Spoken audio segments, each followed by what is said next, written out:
and we will continue with the dimensionality reduction aspect of machine learning. So yesterday we were seeing that how when we receive data about different dimensions for a given object, then it can be plotted on, if it is a two-dimensional data or a three-dimensional data, we can do the plotting. And in that context, we were seeing that it is possible to transform the dimensions if the information is available on the, say, two different proteins. And if we were taking this example of the data available of the different types of proteins in the human body, and we're seeing an example that suppose the data is available like this, in that case we see that all the variation is actually in the protein 1 data, and there is hardly any difference in the data about protein 2. And in that case, even though we have the information available about two different dimensions, what is important to us from the analysis perspective is only one dimension. So all the variation is actually on the x-axis. All the variation is from the left to right, not really vertically. And therefore, we would not lose much of an information if we represent this as on a single dimension. And the reason for trying to reduce the dimension was that it becomes possible to visualize, and also in many cases where the processing time would be increased because of the nature of algorithm that we are using, as we saw that in the hierarchical clustering or in the random forest, the larger the data you have, your processing time actually goes up exponentially. In those cases also, we would like to reduce the number of dimensions, but of course, in the process, we would not like to lose the information that we have. Now, this data, which you are seeing here, was actually two-dimensional data, but if we just maintain the data only on one dimension, we are not losing much of an information. This we had seen yesterday. Then we also saw that there is possibility of transforming this kind of data, which is not aligned to dimension X or dimension Y. It is aligned to neither the axis X nor the axis Y, but the data is actually varying across another axis. So if we think about this straight line, which is going sort of at 45 degrees here, if we see, or if we think about this as a dimension, as a new axis, then we see that data is actually varying along that axis. And then conceptually what we can do is that we can rotate this axis. And then if we capture the data along this axis, in that case, I don't need to have the information about two different axes, protein 1 and protein 2. If we can combine the two and create a new axis, all my data is available along just a single axis. So that's how the dimensionality reduction can be achieved.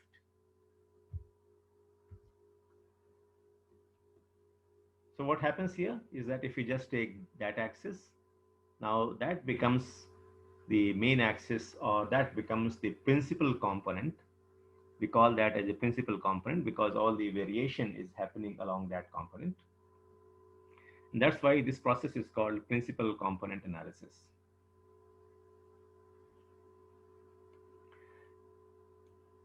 So that's what the principal component analysis and an algorithm does, that even if we have hundreds or larger number of dimensions available in our data, and when we say dimensions in the data, it is the different attributes of the data. So for example, if you want to describe a person, or if we have the information available about different people only about their height, then we are describing the people on one dimension, that is height. If we have the information also about their age, Then we have two different dimensions, height and age. We can describe the person on two different dimensions. Then we may have the also we may also have the information available about weight. Then we are describing the person on three dimensions. Similarly, these number of dimensions can go on increasing as you collect more and more data. So we may have the information about his IQ, the marks obtained in his graduation, where does he work, what is his salary. And as we see that in today's world, more and more information is available about an individual and about many other things. So even if we take the example of the individual, not just the attribute which describes the individual, but the different types of behavior that he has. So, for example, which are the social media website that he uses, what kind of postings he does, what kind of postings he likes. So, based on the different type of actions that the person does, today we have a lot of information available. And when we say a lot of information available, the information is available on multiple dimensions. So if we capture the information online, so all of us are online at least 5 to 6 hours in a day, and all the actions that we take, either on online shopping or social media or surfing, searching for different types of information, everything is getting captured on the uh, respective websites or respective applications. So today, the information even about an individual is available on hundreds and thousands of dimensions. Now, the question is that if we, just because I have the information, we need to assess that whether all these dimensions are equally important to us, or are all the dimensions important to us at all. That's where the principal component analysis or the other methods of dimensionality reduction comes into play, where we say that although I have information about so many dimensions, do I need all of them?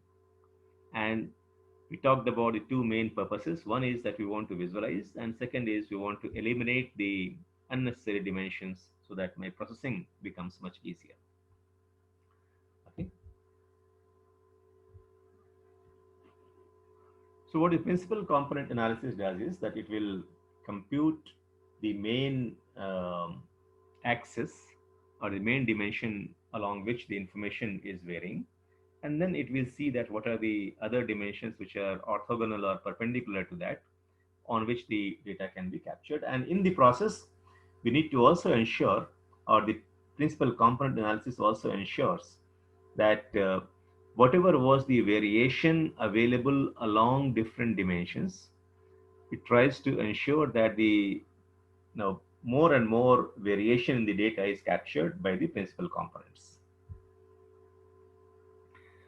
So the concept or the idea is more important in this case to understand how the principal component analysis works. Why do we use principal component analysis? The mathematics becomes somewhat complex, so I'm not going into the actual mathematics in these sessions. But if some of you are really interested in going into and understanding the mathematics behind how the principal component analysis works, or as we go into the other methods like TSNE and ISOMAP, I would be happy to discuss that separately. But the maths in especially in TSNE and ISOMAP actually becomes very complex. So we saw that earlier we had the information available about different proteins. Now with the principal component analysis, these multiple proteins can be reduced into maybe two different principal components. That is what we are showing here, PC1 and PC2. And if we have the information available, then all the uh, individuals about whom data has been collected, they can be plotted here. And then we can see that maybe it is possible to distinguish the healthy individuals compared to the individuals who are having some problem or who are showing the symptoms of sickness.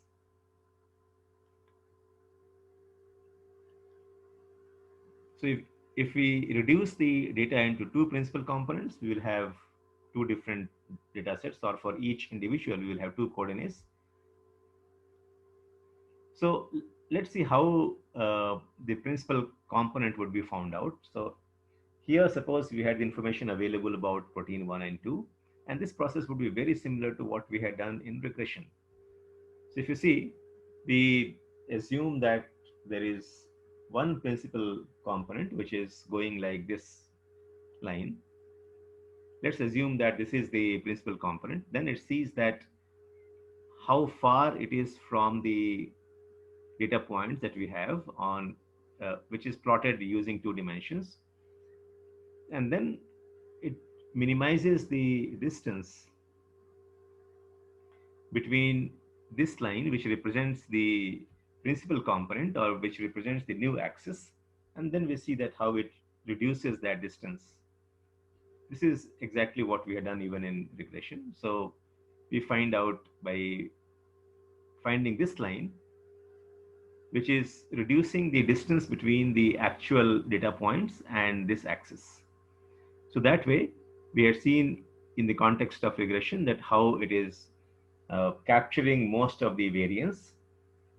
And that is what the system will do in the backend. It will try to find out a principal component which explains this data along a new axis in the best possible manner. That is the distance between the points and the new axis that we have, that distance would be reduced.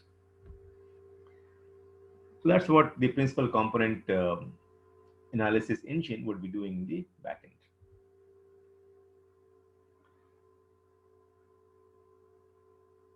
So what it would do is, again, it will do a mapping between the different components that we have and the new component that we are, different axes that we have or different dimensions that we have, and it will try to find out a new axis or a new dimension or a new principal component which represents them very well. And how do we find that out? So may find out a mapping or a formula which will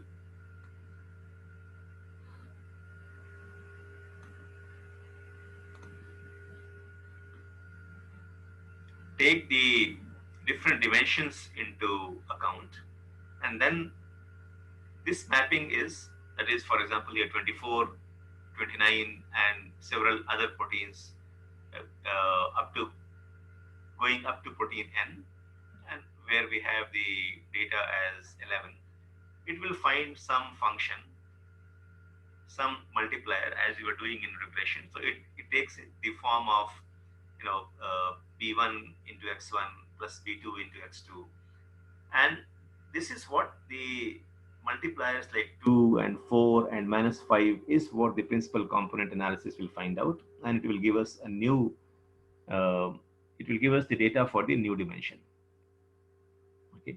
Similarly, it will find out the multipliers or the functions for finding the principal component 2. And when we find these numbers, it will ensure that the variation that we have in the data is captured in the new principal components. So once we have this number of dimensions reduced into the principal components, be it 2 or 3 or 5, whatever number we want to have, then we ensure that the variation is actually getting captured to a large extent, so that we are not losing data, but we are reducing the number of components drastically. And we will see as we go into the code, we will see that as we use principal component analysis, the number of dimensions can be reduced by 90%, 95%, but that will capture the variation up to 85%, 90%. It means that only about 5-10% of the total dimensions that we have in the data set, that explains about 90-95% of the variation. So we can actually work with that just 5, 10, or 10% of the data, and still we can achieve the same result as we have if we use all this data.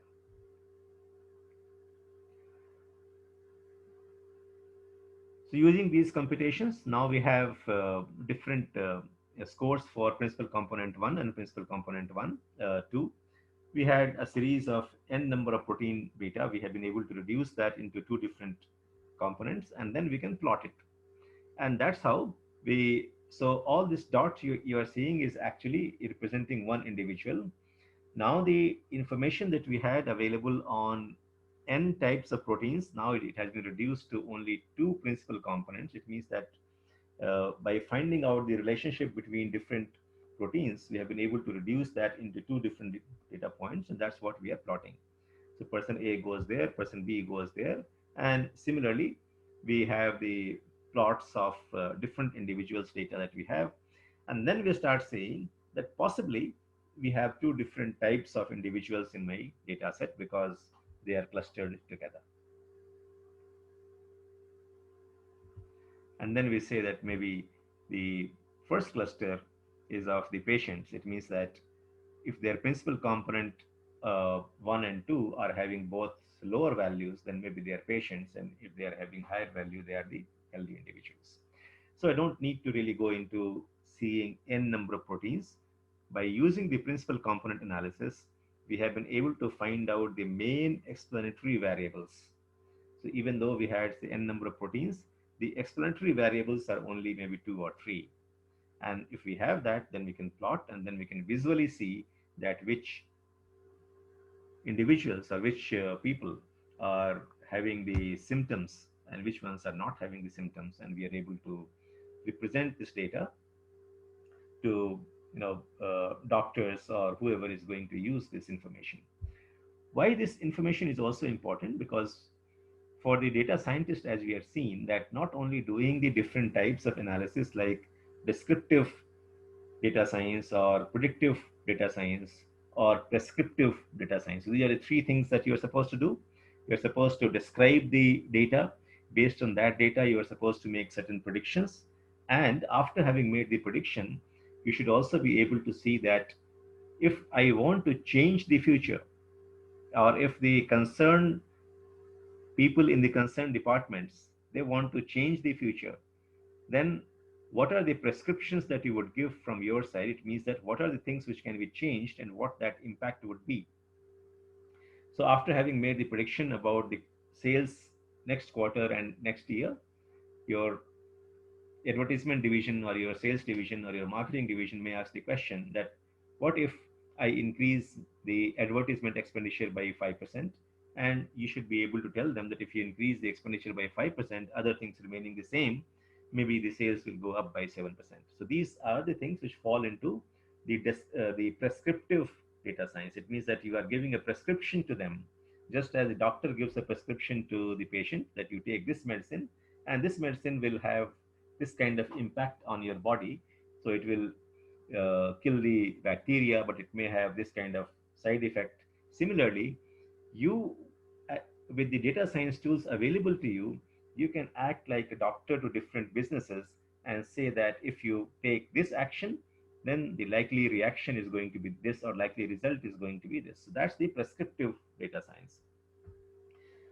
But apart from doing this, you also need to present the information to your stakeholders, to your customers, to your project managers in a very beautiful fashion. And that's where the data visualization becomes a very important part of the life of data scientists. So, to be able to represent data graphically or data visualization, the dimensionality reduction is one of the key factors which will help you in representing the data to your stakeholders in a presentable fashion. Because the multidimensional data we just can't use for visualization. And why visualization is so important? Because the human mind grasps the data which is represented visually much faster, much better, and the retention is much longer compared to just seeing the numbers, and that all of us know. So if you represent the data like this, or compared to that, if you just present the table, which is having say 200 columns for each individual A, B, C, D, E, F, G. Now, if you just represent the table, whatever massaging that you do on the data, but if you just represent that information in a tabular fashion, it will be very difficult for your customer base or to understand or to make sense of those numbers. And especially if the numbers goes into 200 columns, nobody is able to make sense of it, and question would be asked that this is why we need the help of people in data science, so that I can make sense of these numbers. Otherwise, what's the use of having so many data scientists around us if we just represented the same table which we have received? So data visualization is a very important part of the communication which the data scientists need to do with their uh, client base, with your internal customers, with your internal stakeholders, and your external stakeholders like your customers. And in that context also, the dimensionality reduction techniques become very important for you. And that is one of the reasons that data visualization, whatever we have seen a variety of data visualization tools, you should also be becoming more familiar. You should be also practicing those tools more and more, because not just the different types of analytics, the presentation of that becomes a very important part of the data science process. And that's why how to draw the different types of diagrams that we have seen, drawing the histograms, the heat maps, and uh, scatter plot. And we'll also attempt to draw the three-dimensional charts. You should also become very familiar with how to draw that. Okay, so PCA is good, but as we have seen that the PCA was trying to find out the principal component based on the linear algorithm. So if you see here, just like regression, it was trying to find out a linear relationship between different dimensions. So one of the limitation remains in the principal component analysis, that this is a linear, it finds out the linear relationship between the different components, and then it defines the principal components. So it's a linear algorithm. And if your relationship between the data points itself is non-linear, then the principal component analysis doesn't work very well. Same problem as we had seen in the linear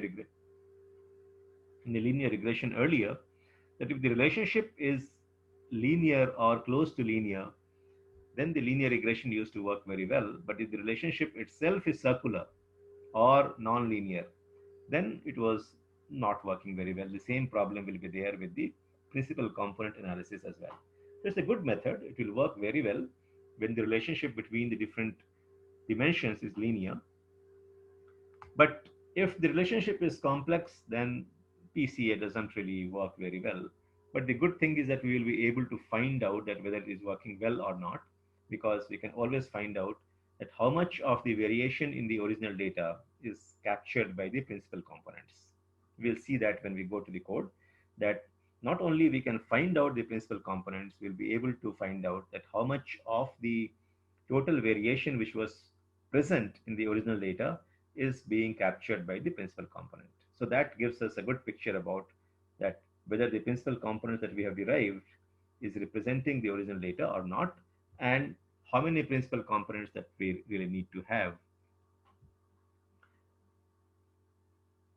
So when this problem is existing, then we have that is when the relationship between the data points is not linear, then we resort to other uh, types of dimensionality reduction techniques, which become mathematically much more complex, which also captures the non-linear relationship in a much better fashion.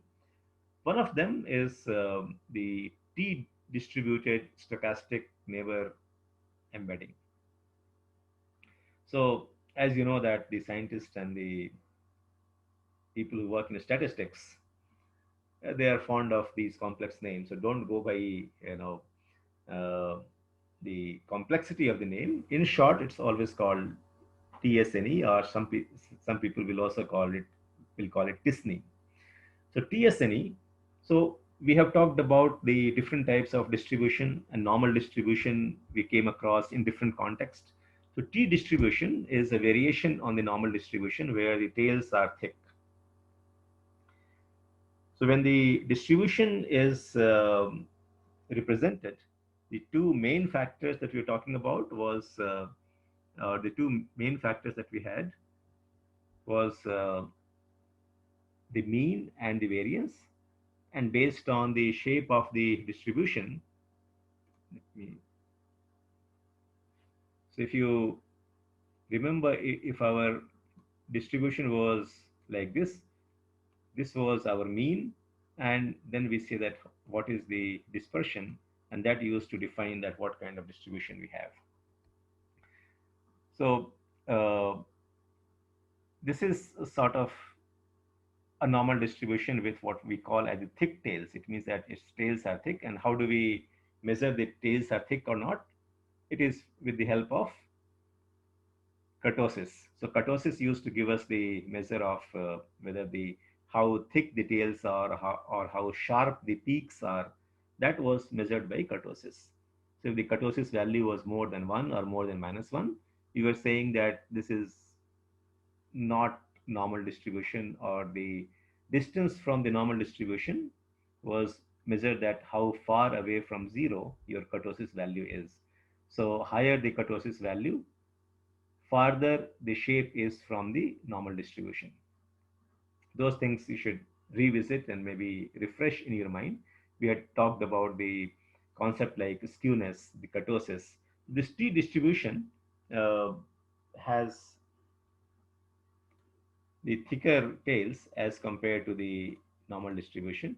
So it actually looks into the t distribution of the data, and it's first it creates the neighborhoods. That means that if you see the data points as it is given here, it will first create the uh, blocks of neighbors.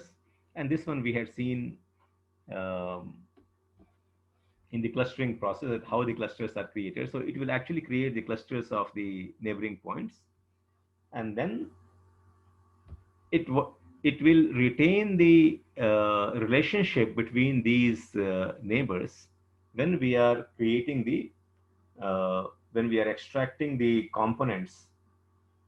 So not just the linear relationship, but it will um, try to retain the relationship in n-dimensional space as they are. So it's not just the linear relationship, but even if the relationship is non-linear, it will try to retain that relationship. So, for example, if you have some data points like this, we know that we can see that there is a relationship between different data points, but this relationship is not really linear. Or if you have this kind of data, then there is a relationship between the data points that we have, but this relationship is not linear. So what the TSNE does is that it also maintains, it can also find out the principal components, which will reduce the number of components, but still it retains this non-linear relationship. So that's the main difference between the uh, PCA, which actually works with the linear relationship, or which can find out the linear relationship. But if we have to find out the non-linear relationship, then we have to rely on other techniques like isomap and TSNE. So the TSNE is a non-linear dimensionality reduction algorithm, and it works on the conditional probability. So the different points that we have, it finds out what is the probability that they will be closer in the reduced space also. So what we are doing in the dimensionality reduction, that earlier suppose I had two-dimensional data. So we call it as a 200 dimensional space. So when we convert this data set, which is existing in 200 dimensional space, when we reduce that into say 4 or 5 or 10 different dimensions, what TSNE does is that it ensures that the probability that they are related to each other in the same manner in the lower dimensional space is the same as the probability of their being closer to each other in the higher dimensional space. Okay. So how does it work? We take the high dimensional data, then it calculates the joint probability in the high dimensional space. So we have the say 200 dimensional space, so it will calculate the joint probability of the 200 different dimensions that we have. Then it calculates the joint probability in the low dimensional space. So the 200 dimensions are being suppose reduced to 10 different dimensions. So it sees that the joint probability of the factors that we have in the 10-dimensional space is more or less the same as the joint probability of the data in the high dimensional space. And how do we ensure that this probability in 200 dimensions and the probability of both being the joint probability of the data available now in 10-dimensional space are more or less the same? We use a function called KL divergence, which is called the Kullback-Leibler divergence. We don't need to go into the mathematics of that right now, although the equations and all are given on the right side. That's where I was saying that mathematics becomes very complex. So by using the Kullback-Leibler divergence method, we find out the difference in the probability distribution of P and Q, and P represents the joint probability distribution in the higher dimensional space, and Q represents the probability distribution in the lower dimensional space. So as we find that if these two are the same, then it's good. Otherwise, we go and again, use the machine learning methods to change those variables, to alter these data points and see that new kind of distribution is achieved, which brings the value of P and Q closer and closer. And once we reach a threshold where both of these are close enough, then we say that we have been successfully able to reduce the 200 dimensions into 10 or 15 or whatever. That is, we have been able to get the same kind of probability distribution in the lower dimensional space compared to the higher dimensional space. So that's how conceptually it works in the backend.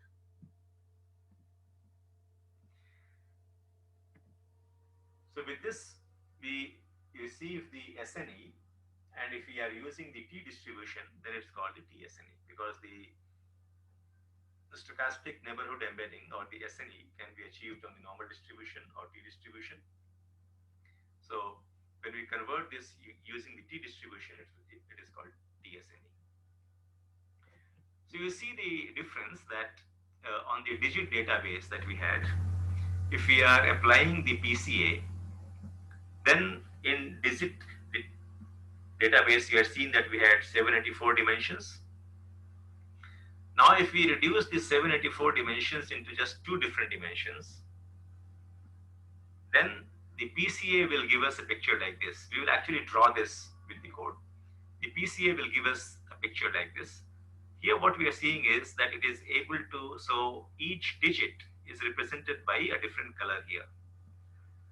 So we are seeing that PCA is able to distinguish the numbers to a large extent, but not really very clearly, because there are a lot many, especially if you see in the center here, there are a lot many overlapping numbers. It means that it is not able to distinguish these numbers, but maybe whatever is representing this red, deep red here, and whatever is represented by these black dots or these blue dots, it is able to segregate those numbers from the others very clearly, but not the other numbers. But if we apply TSNE, we can see that the distribution is actually captured very effectively. So TSNE is able to capture the difference in a much better fashion compared to the PCA, wherever the relationship is nonlinear. Okay. Similarly, the third method is called the isomap. So the isomap and the TSNE, it also captures the nonlinear relationship, and isomap actually measures the distance not in the Euclidean manner. So until now, we have talked about the Euclidean distance between two data points in the context of whenever we were computing the k neighbors, either in the context of the k means or even in the context of regression. So Euclidean distance is what you see in this chart, is that suppose there are points on the chart which is going like this. Now we know that there is a relationship between all these data points, And this relationship is not really linear. It is circular kind of relationship. So if you try to find out the distance between C and D, one way was to find out the Euclidean distance. And we have seen the formula of that earlier, that you find the difference between the coordinates of that. So if you have a two-dimensional data, then we have X and Y coordinate. And if you have two different points, then we find out the difference between X1 and X2 and difference between Y1 and Y2. And we take the square of that, we sum that, and we take a square root of that. That becomes my Euclidean distance. So Euclidean distance, as you see, is actually like a straight line distance between 2 points. So if you're finding out the Euclidean distance here between, say, point C and D, that is represented on this line, that is the Euclidean distance will be whatever we are showing here between C and D. And the Euclidean distance between A and B is also like this. But what isomap does is that now the relationship, it finds out that the relationship is not really linear, and therefore resorting to just the linear distance is not the right thing to do. And it will now resort to, or the isomap resorts to computing what is called as the geodesic distance. It means that not really the straight distance, but if it is, say, on the surface of the earth. So recently you would have seen that one tunnel has been built in which will connect Leh to Manali, and the distance has been reduced substantially, because earlier the road was going on the top of the hill, so it was taking all the curvature of the hill, and therefore the distance was very large. But these 2 points are actually on the two sides of the hill. So if I draw a straight line like a tunnel, then I can reach from Manali to Leh very fast. So the tunnel is actually the Euclidean distance, and the road which was going up and down on the top of the hill, that was the geodesic distance. So what the isomap does is that it says that depending upon the shape of the curve that we have, or depending upon the non-linear relationship that we have, actually what we should capture is not the Euclidean distance or not the straight line distance, but the way that the curve actually unfolds. So if you see here, the two examples we have taken here, that one is the linear distance between C and D. So even though the relationship of the data is actually circular, if we resort to just the Euclidean distance, the distance between A and B will be almost the same as the point C and D, maybe slightly longer. But if we travel through this curve, then the distance between A and B is actually very large. If it was a complete circle, then we could have traveled the other way around. But since it is not a circle, the distance between actually A and B is actually very large. So below we are representing the geodesic distance. So if the relationship between the different data points is curvilinear, it's or circular or elliptical, then you will find that the geodesic distance will actually be much larger compared to the Euclidean distance, because Euclidean distance, as we saw, and we are repeating this, is the straight line distance. So here, if you see, the actual geodesic distance between point A and point B is represented here, which is much larger compared to the Euclidean distance. So that way, the isomap is able to maintain the relationship on a curve much better. If we take the second kind of example, that suppose this is the elliptical kind of relationship. So if you find the distance between point A and point R, the Euclidean distance is actually very small. But if you see the distance, geodesic distance, which is capturing the distance as it exists on this curve, then the distance between R and A is actually very long. So you have to travel via this path, and then only you will actually reach A. So it's just like if your road is like this, you can't jump, you can't travel from R to A directly because there is no road here. So you will have to travel like this and reach A. So your actual distance, if you're driving down, which is very similar to the, which is what we are representing as the geodesic distance, is actually long.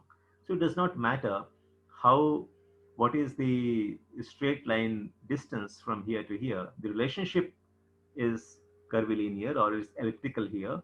So the distance between R and A is actually very long. That is what the relationship, the isomap maintains. So you see that if this kind of relationship exists in the data set that we have, then PCA will not work very well because PCA will just rely on the Euclidean distance. And these are the reasons why we use the TSNE, which works on the probability, or isomap, which works based on the basis of maintaining the geodesic distance. So even as we reduce our dimensions from say 200 dimensions to 10 dimensions, we have now a variety of tools available, and we can try out all of them and then see that which one is giving us a better representation. Okay, so let's go to our code base and see that how some of these things would be done. So we go to the notebook here. As usual, we first import.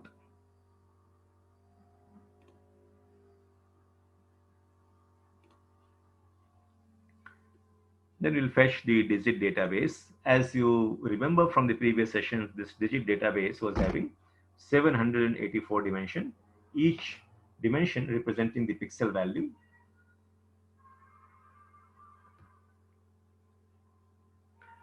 And this is a large data set. It contains 70,000 records and 784 dimensions. So it is actually 70,000 into 784. That's the size of my database. So we have imported the data set, and we are initializing a few functions. We will use that later, and we'll come to these functions later on. Now we have 784 dimensions. Before we go there, let me show that to you. So we have imported this as digit.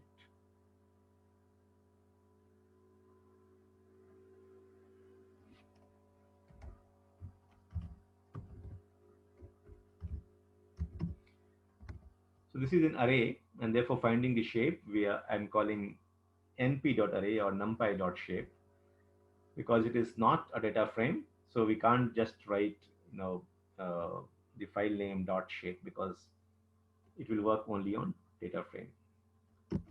So here digit dot data. Let's see what is the shape of that. So as we can see that it is 70,000 observations which we have, and we have 784 dimensions for each observation, or 784 attributes or features of each dimension. So we have fairly large data set, and we have fairly large number of dimensions. Now with the help of PCA, we will see that how these dimensions can be reduced from 784 to maybe 2 or 10 or 50, and what is the process of doing that. So as I have always been telling you, that the coding part in the machine learning is actually very simple. We have done the import of the PCA. So from sklearn.decomposition, we import PCA. Having imported the PCA, we create an instance of that.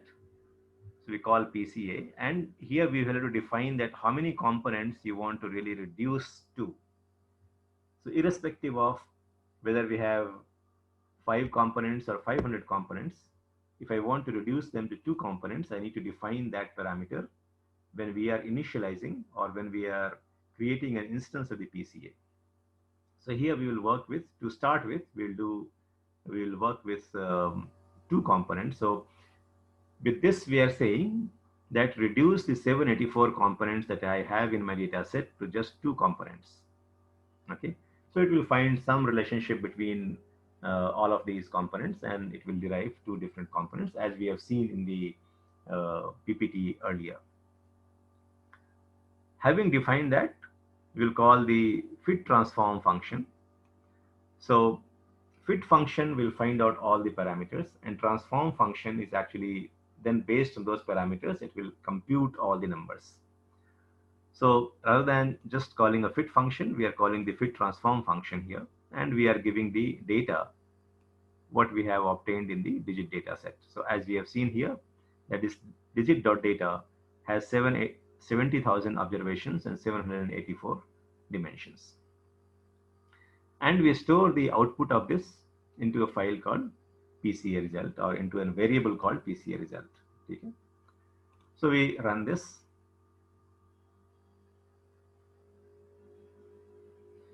And then we also print that what is the variation captured by these two components, and that is only 16%. So the first component actually, the new components that we have. So earlier we had 784 components, and there was some variation in the data. So what PCA is now telling us, that if 100 was the total variation in the data when you had 784 dimensions, if you reduce it to 2 dimensions, I'm able to capture 16% of the variation. Remaining 84% of the variation is not captured by these two principal components.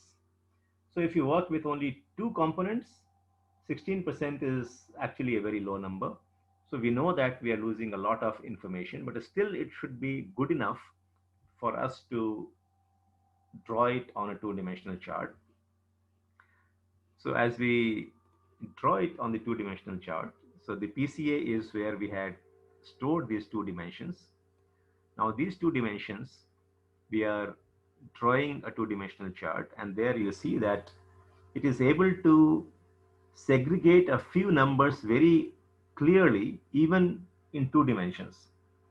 So if you see, this one is 1, so 1 has been able to, so 1 and maybe 6 and maybe 9, it is able to distinguish very clearly. So these four numbers, if you see 1, 2, 3, 4, these four numbers, it is able to distinguish. So all this data about the 784 elements, what was that data? That data was representing different digits. So either it was 1 or 2 up to 9.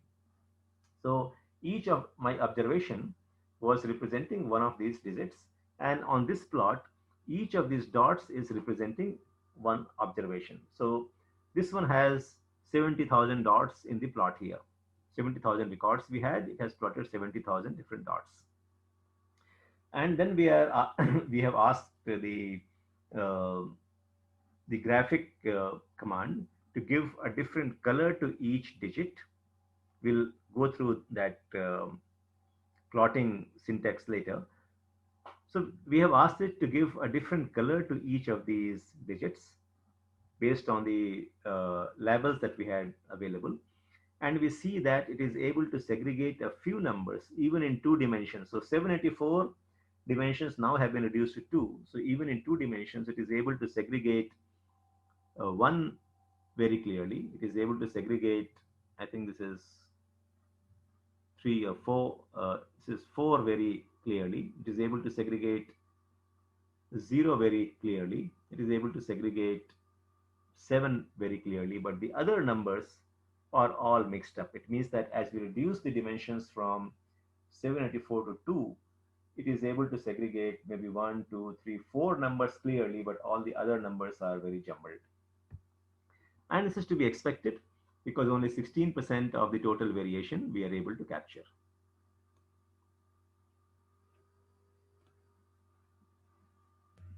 Okay, so far so good. Then we move to, now we can also create. So we saw here that 16% of the variation we are capturing if we are able to get two dimensions. But suppose the purpose is not just the plotting, but we reduce the dimensions from 784. Let's see that how many dimensions that we reduce it to, so that we are able to capture, say, maybe about 80 or 90% of the variation.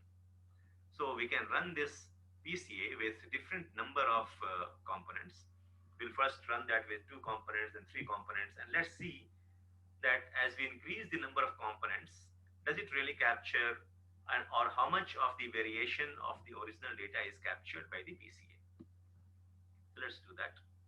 We have written a small program here where we will run this PCA iteratively using a for loop for say 25 dimensions or 50 dimensions.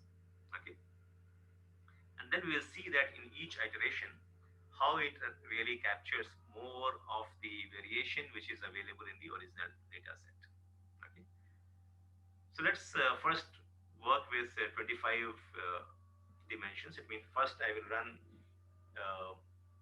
this program with PCA number of dimensions is equal to 2. So in the first iteration, this will be 1. Number of components. In this second iteration, it will be 2 components. Number of third iteration, 3 components. Fourth iteration, 4 components.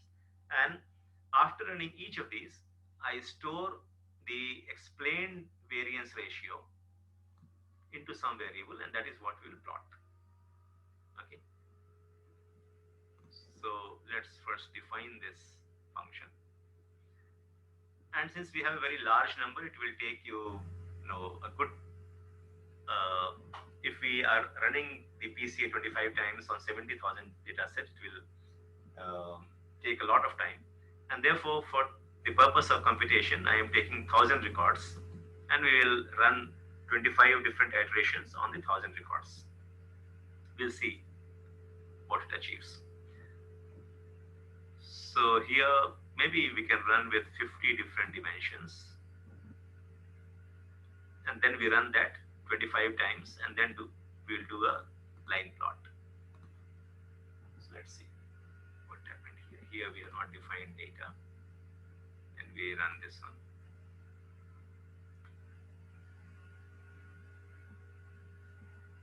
So you see, since we had taken a small cut of the data, not the entire 70,000, it has been able to compute that very fast.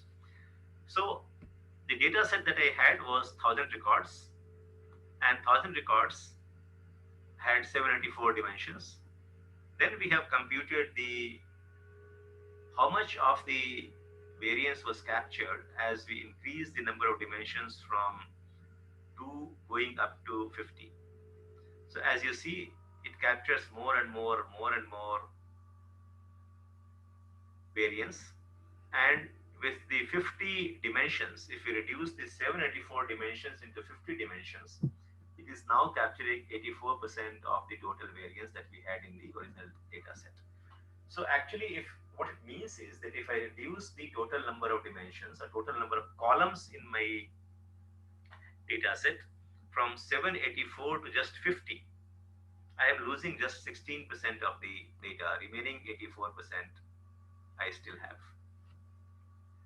So that's what the beauty of PCA is, that it will so if you see here, from 784 coming down to 50 is what percentage?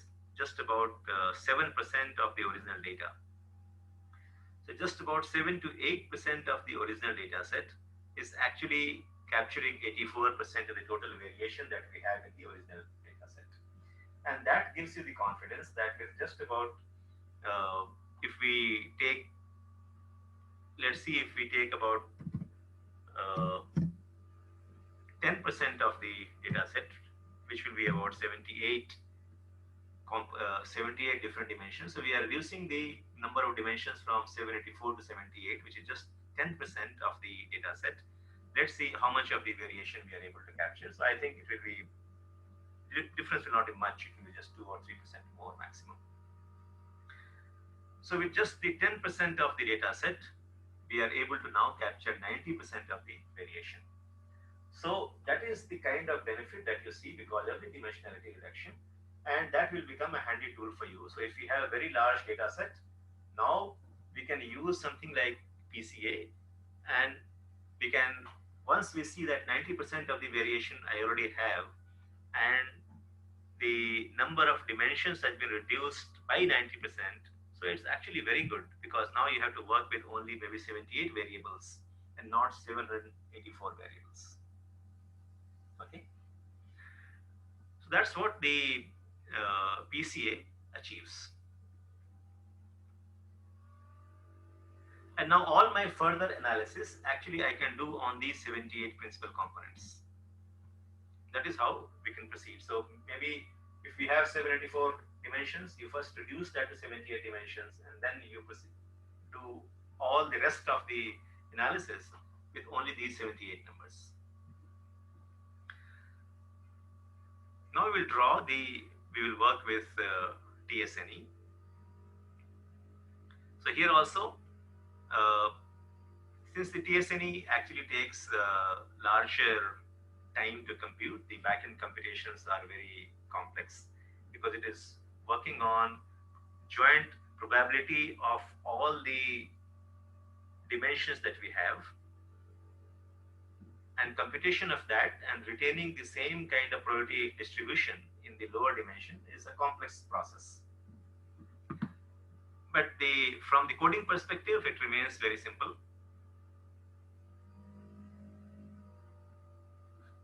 So from the code perspective, again, the same 2 lines of code.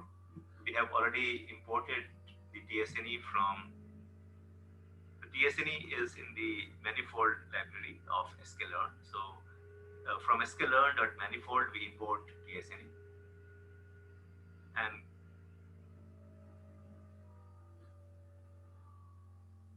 I think the import for the isomap we have done later. Isomap will also be from the manifold itself. So we saw this.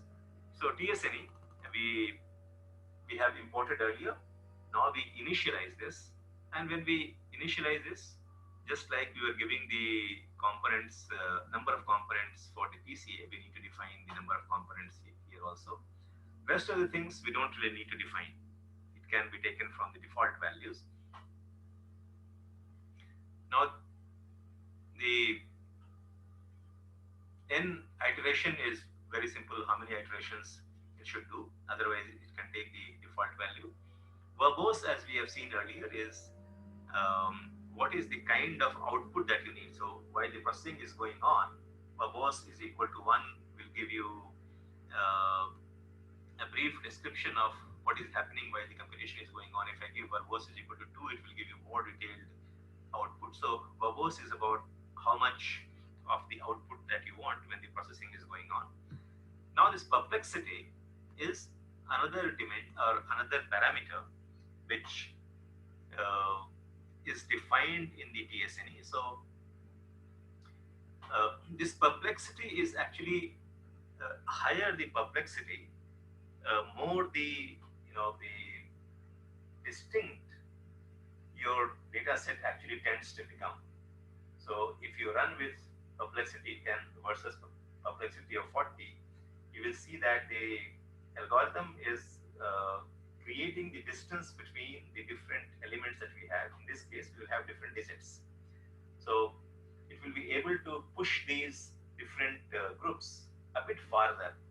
So that's how the logic works. So perplexity is used for pushing the different elements a bit farther from each other, so they become a bit more distinct. So that's what the perplexity does, but we don't really need to define that. It can always take the default value. Then we run the fit transform function just like PCA, and we get the results. What this result would contain? This result would contain nothing but the values that we have for the new components. So just as we had the principal components in the case of the PCA, here we will get the TSNE components. So rather than having the 784, we'll now reduce it to 2 or 3. Okay. So let's earlier we ran the PCA for 2 dimensions. Let's run the TSNE with 3 dimensions.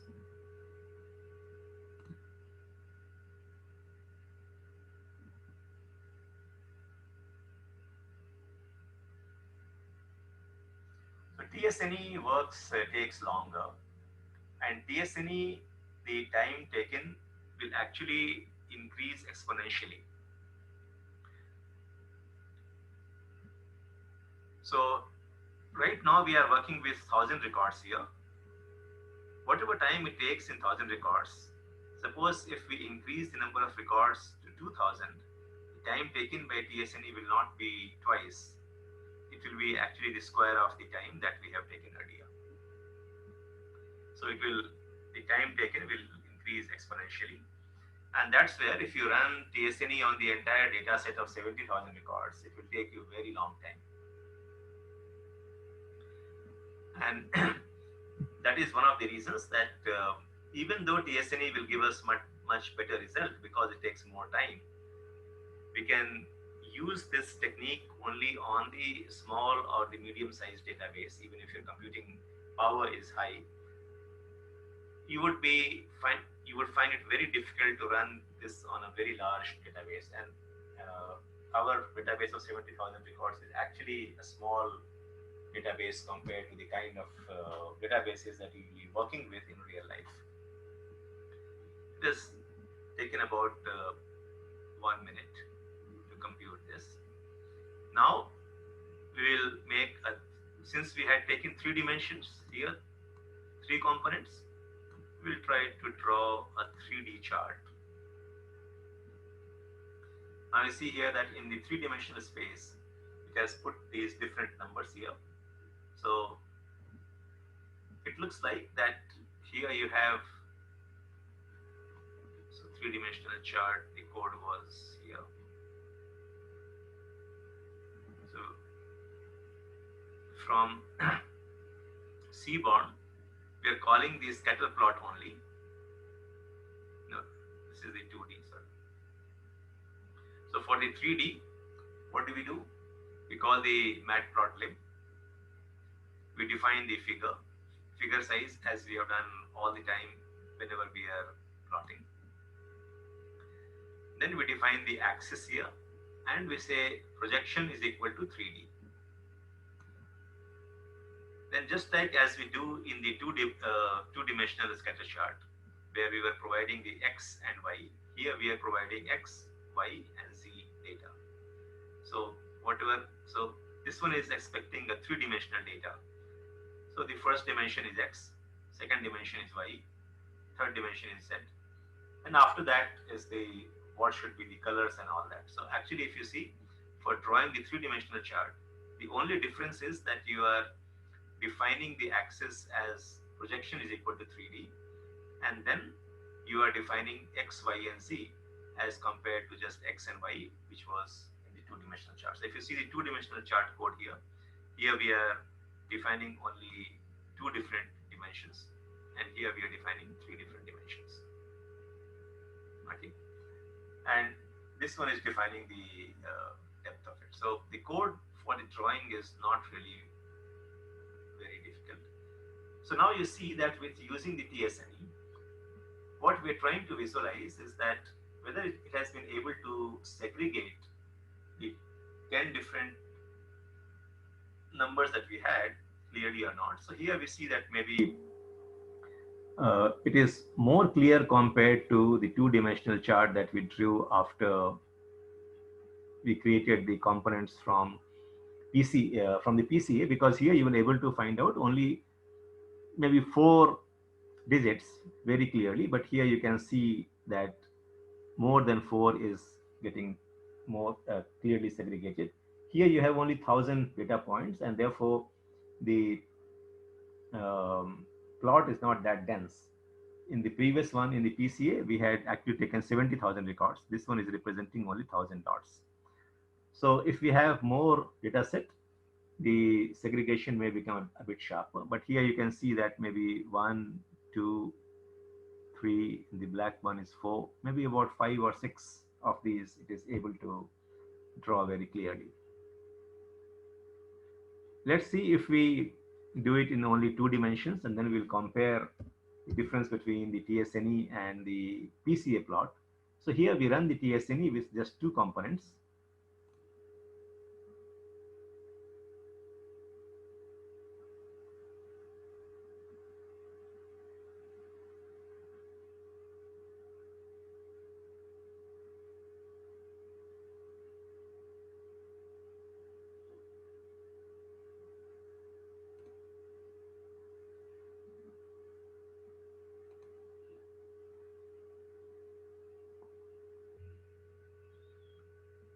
and then will draw the TSNE chart on 2 dimension.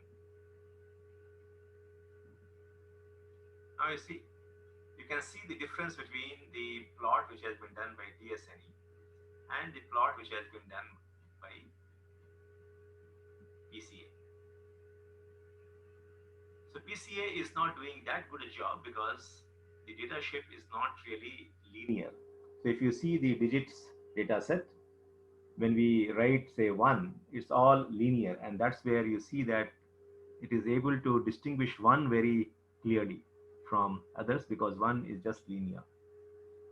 It is able to maybe distinguish 7 very clearly because 7 also is written in a way that the all the digits are more or less on the straight line. But the other ones, it is not able to distinguish very clearly. But when we come to, you can see here that the TSNE is able to segregate these things on a 2 dimensional space very, very clearly. So it shows you that very distinctly it has been able to segregate 0 very distinctly. There is not much of an overlap with 0 and some others. It is able to distinguish, I think this is 6 very clearly. It is also able to distinguish 4 very clearly. So all of them are actually getting distinguished very clearly, except for this area where a lot of numbers are getting mixed up. So maybe there is a mix up between 5 and 6, which is actually bound to be. So if the way that you write 5 and 6, many of them would actually get mixed up. So 5 and 6 is getting mixed up, and also maybe 2 or 3. But the difference between the two is very clear to you. That is, TSNE is doing a much better job because the underlying data set or the shapes of the way that we write different digits, it's better represented by a non-linear relationship compared to the linear relationship. So we have worked with PCA, we have worked with TSNE. Now let's also work with manifold isomap. So isomap also we import from the manifold library of sklearn. Now here again we'll draw a 2-dimensional chart and a 3-dimensional chart using after we get 2 dimensions and 3 dimensions, and that's why I have written the code twice here. So we'll create isomap with 3 components. This is the only variable that you need to define. Rest of these things I have just mentioned here just to show you that you have the flexibility to go and define other hyperparameters, but you don't need to. So here, whether the number of neighbors will be 5 or 10 or 50, you can decide. And P is that in what dimension it will really find out the relationship. So the default value is two dimensions. So it takes the distance measurement not as Euclidean, but what is called as the Minkowski distances. So if you remember from the previous discussion, that Euclidean distance is actually in, it takes the linear distance. In the Minkowski, we can take any degree. It can be 2 degrees, 3 degrees, 4 degrees, and so on. So maybe let's try out with your 5 degrees and see. It will take a bit longer time, I suppose.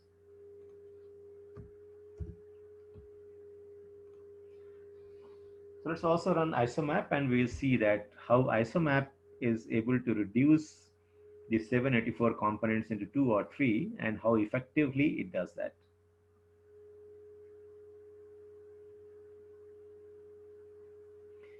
But the underlying principle, be it PCA, be it TSNE, be it isomap, remains the same. The purpose remains the same, that I have different number of dimensions. Can I reduce these dimensions to some other dimension which will still capture the original information? And in the way we will have some loss for sure, but can we more or less retain the structure of the original dimension and still represent the data with the same fidelity, or we capture the variance accordingly? Now the way of computation will be different between TSNE and ISOMAP and PCA. The underlying algorithm would be different, but the purpose is the same, or the overall process or overall objective is the same, but the computation logic, of course, is different. So having run this, let's draw it in 2 dimensions. This is what the ISOMAP does. So ISOMAP, if you compare this between ISOMAP and PCA, ISOMAP still appears to be doing a better job, but maybe not as good as the TSNE. So TSNE is doing a very clear segregation even on just 2 dimensions. Let's see if we have already got the 3 dimension data. If we plot in 3 dimensions, you see here that on 3 dimensions, it is able to segregate a few things much better. And maybe it is doing a job similar to when we draw the 3 dimensions for. So maybe in 3 dimensions, ISOMAP is possibly equally good or bad compared to TSNE. So again, as you have seen, that the coding part is not very difficult. You just need to know from which library to fetch the functions, initialize those functions, or create an instance of those models. Then you run the, then with the fit or fit transform, we train the models. And after that, we have got the results.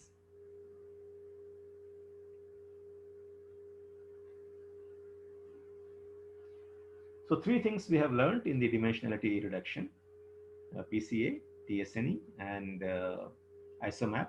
PCA works on the linear model. So if the relationship is linear, it works very well. Otherwise, it will not be able to capture the variation very well, at least not in the with 2 or 3 dimensions.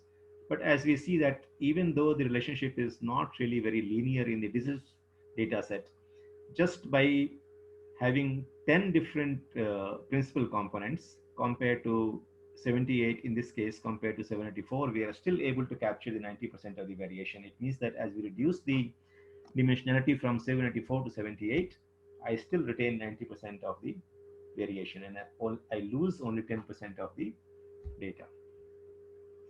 TSNE works on the non-linear model. It works on retaining the probability distribution of the data set from, and the same probability distribution it tries to maintain between the higher dimension and the lower dimension. When we come to ISOMAP, it does not work on the Euclidean distance on which the PCA works. So PCA works on finding out the Euclidean distance, and it tries to minimize the Euclidean distance when it is finding out the principal component. The ISOMAP tries to retain the curve relationship or the curvilinear relationship which is there, and therefore it relies on the geodesic distance and not on the Euclidean distance. That's the main difference between the ISOMAP and the PCA. And because of that, if the relationship is non-linear, TSNE and ISOMAP work better, but their computation process would be more complex, and therefore you will find it difficult to work with if your data set is very large. So dimensionality reduction, are you clear? Have you understood the concepts? Have you understood how to use that in the notebook with the code? Coding part, as I was saying, is very simple.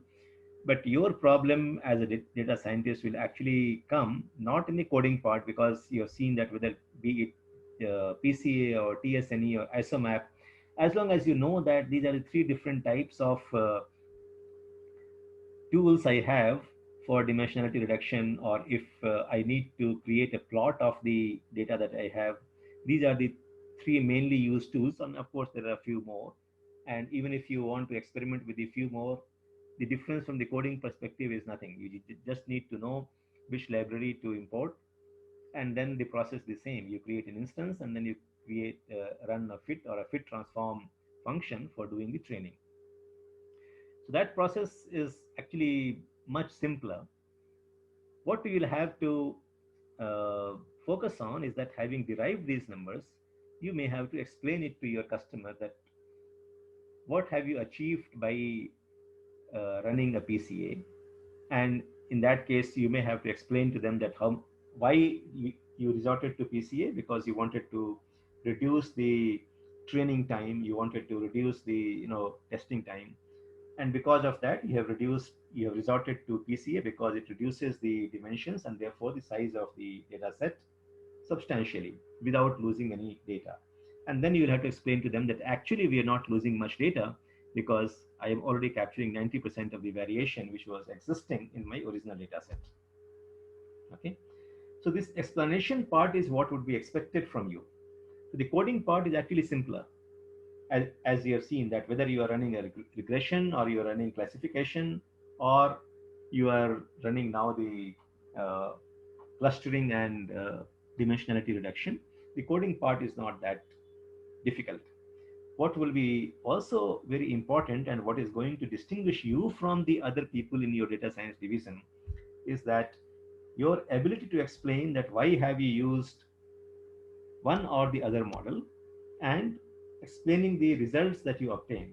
So for example, why would you use TSNE versus PCA or PCA versus TSNE? And the answer would be that we find that the uh, data is having a lot of non-linear relationship and therefore we are going with TSNE. But even if the data is having a lot of non-linear relationship and data is very large, you may still not use TSNE because the computation time taken by that is actually much longer on a data set compared to the PCA. And therefore, for the sake of making it faster, you are still resorting to the PCA, but that PCA you will not run with 2 or 3 dimensions. Maybe I'll go with 70 or 80 dimensions compared to 700 or 800 we have in our database. So also always keep the business context in mind, because none of the things that you would do in the organization is going to be just machine learning. It has to be very contextual to the work that you are doing, and therefore the ability to explain that why you are choosing model A versus model B and to explain the results that we obtain after running these models is also a very, very important part of yours. So one part is ability to run these models. That part is definitely one of the key components or one of the key components of your job. Uh, but that maybe many other people might be able to do with the equal, ability or equal competence. What will distinguish you is to understand at least the concepts behind these different models, even if you're not going into the mathematics of it. Okay, so the different level of competence that you can acquire in the data science is what you have to definitely be able to do is to get the data set, clean the data, and then run the algorithms, get the results. So that's the operational part of it, which is very much required, which you are supposed to be comfortable in doing anyway. So that's the level one of the knowledge base. Then you build over that and see that are you able to explain to your stakeholders that why you are making certain choices. So in the regression model, in the classification model, and now even in the uh, dimensionality reduction algorithms, we are seeing that I have multiple tools available. Usage of that tools is not very difficult, but the second layer of competence that you need to build is to be able to explain why you are using tool A or tool B, why you are using PCA or TSNE, why you are using the k-means clustering or hierarchical clustering, or why are you using both of them for cross-validation. Why would I use SGD classifier or the random forest? So these are the things that you need to be able to do at the second layer of your uh, capability building in data science. The third layer would be, which is not really a must, but if you have that, it will be an icing on the cake. That do you really understand the mathematics behind that? But don't go into, my advice is that don't get yourself confused with the complex mathematics to start with. I'm not saying that you should not go into it, but to start with, these are the steps that you have to focus on. So first, focus on how to be able to run the code. So even if I don't know anything behind the code, well and good.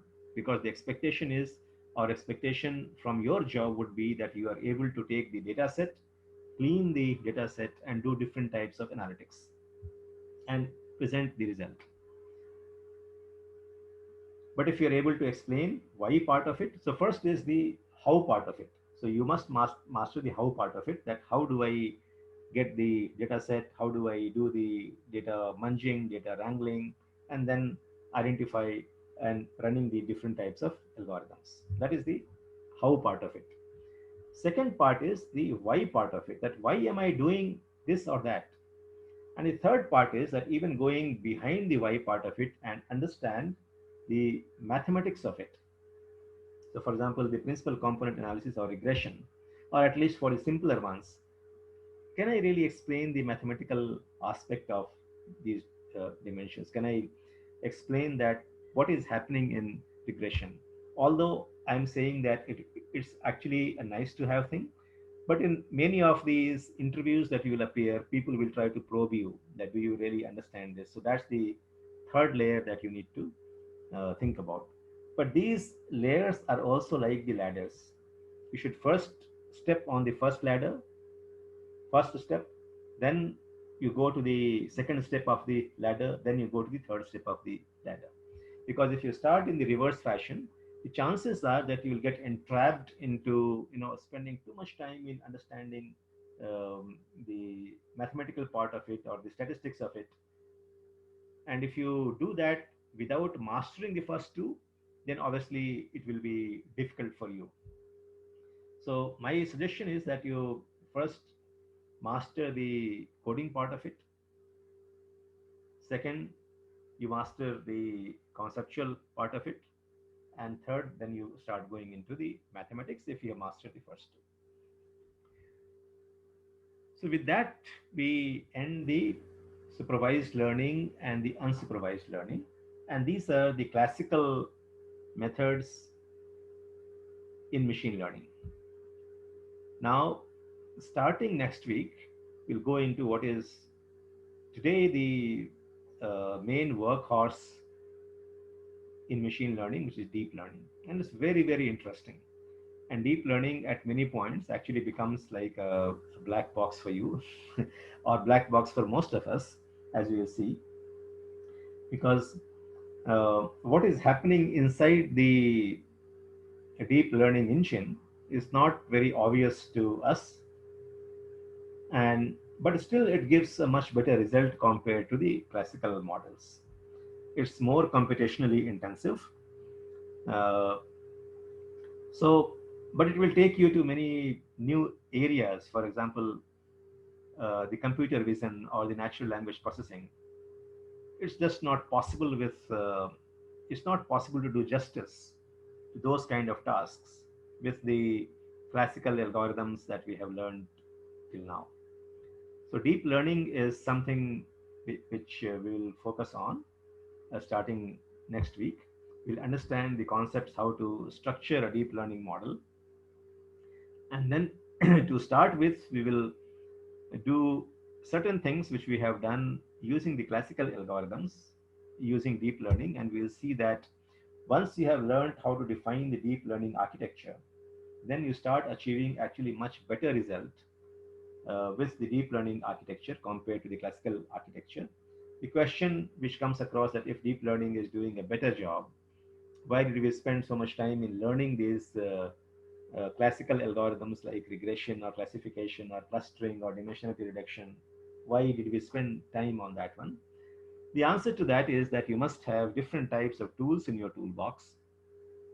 While deep learning is able to perform the function much better, in many cases, the the classical models actually do the things much faster, and it's very simple to understand, it's very simple to perform. So the question is that you have different sizes of the hammer in your toolkit, and depending upon the size of the nail, you will actually choose the size of the hammer. So if you are going to nail, your if the nail is very small, I don't choose a very big hammer to put that nail into the wall. So you have a variety of tools available in your toolbox, including the classical algorithm. And then we are now going to acquire the skills into the deep learning, which is actually very, very interesting. We'll see that how we can do the face recognition, or we can create our own music with the help of deep learning. And some of these things I'm sure that you will find very interesting. So get ready for that. Starting next week, we'll start going into the deep learning algorithms.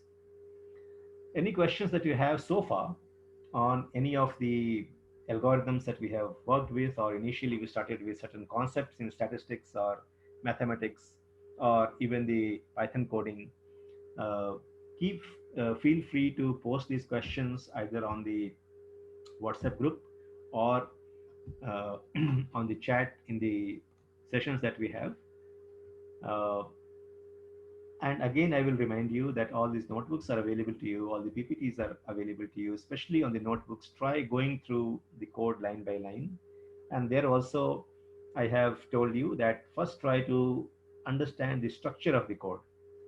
What is that is being done in a given cell, rather than spending your time on going into the syntax first. So in the learning also, just keep in mind that the learning mechanism is like a tree. It means that you don't start if you want to a tree is stable because it has very strong uh, branches and a very strong stem. The leaves are actually hanging on those stems, or the leaves are actually hanging on the branches.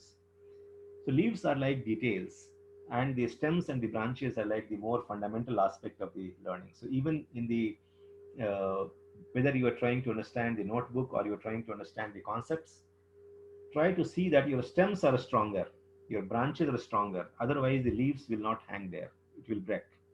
And what we mean by the stems and the branches is the basic concepts of that one, the basic structure of the notebook, the basic structure of the algorithm, rather than going into the syntax. So syntax is like the leaves. So if you understand that I am, while calling the algorithm, if you understand very clearly that there are three steps. First, I need to know that which libraries to import. Then I need to know how to instantiate it, and then I need to know how to train it, and then I need to know how to make predictions. So these are the four steps, suppose. That structure is very important for first to get ingrained in your mind. Then you go one by one and say that, okay, how do I now import it? So it's very easy. Import and then give the library name, or you give from and then you give the library name, and then you say that which functions from that library you want to import. So that's the process. If you follow, it will be much easier.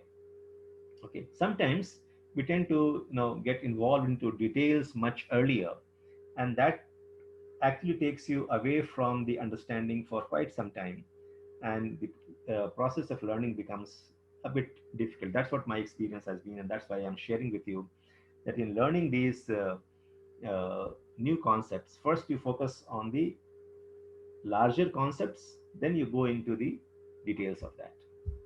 Okay, so I'll wait for any questions today. Otherwise, we'll end the session today and we enter into a very interesting aspect of the machine learning and data science, which is the deep learning, starting Monday morning.